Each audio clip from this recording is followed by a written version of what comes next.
Most European markets actually finished in positive territory in spite of concerns around the Italian banking system.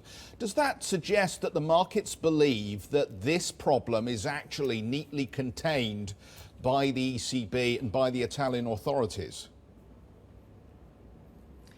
Jeff, I'd say to some degree, but remember when you look at this bank index and you see that it's down 50% year to date, and you see that Monte dei Paschi itself has lost 86% this year alone, then you have to question at what point does the bad news look like it's pretty fairly priced at this stage. But if we are then talking about some kind of state bailout, I think perhaps then we have to have a rethink here, because of course what Italy and what Matteo Renzi has done all the way along here is kind of suggest that he didn't want to see any form of bail-in taking place in Italy because he wanted to protect retail bondholders here in particular, and he recognised how politically toxic that would be.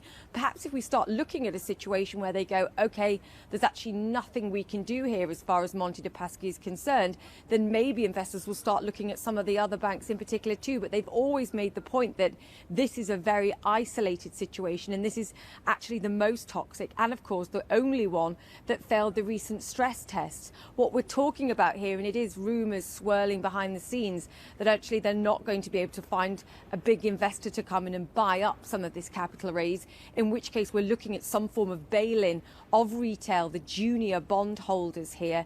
The first 100,000 euros will be protected, repaid at some point, and therefore senior bondholders and depositors would be free here. Remember what the Commissioner said all the way along as far as bail-in's concerned. It doesn't prevent you putting together some kind of compensation fund to support those that have been sold these products and, hey, say, this was not fair, we didn't understand what we were buying. But we're just going to have to wait and see. The fact that we've got Renzi still in place, as you mentioned here, for at least another 5 days or so to get this budget passed, delays trying to sort out whether or not and who is going to ultimately replace him.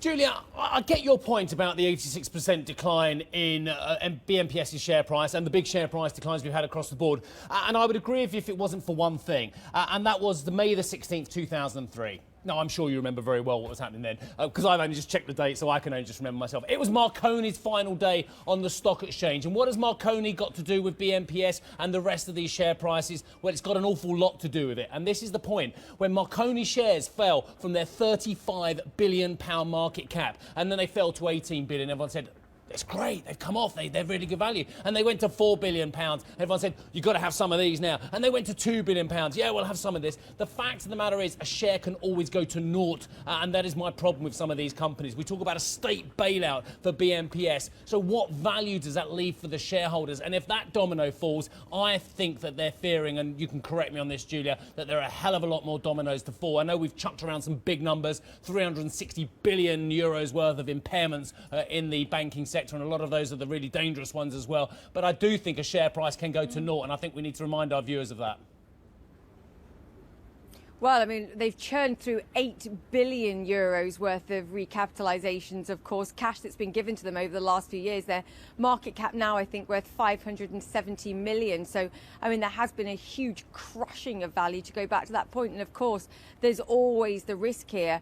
I think the point that I was trying to make as well is that if you struggle to not protect this in some way and not address the non-performing loans, and this is what they've done, as you pointed out, the sheer scale of the problem more broadly in the Italian banking sector would have such a huge domino effect. It's not then just about Italy. I think it's about far more, and it's about the European banking sector too. So isolating this, ring-fencing this remains critical. Julia, you've covered all the different banking crises that have happened across the board, from Cyprus to Portugal, and in those cases a bail-in seemed like a great idea. Why is it such a cautious bail-in, if that's what we're talking about this particular Italian bank? Because it was good enough for these other countries when they were facing crisis. Why isn't it not good enough for Italy at this point?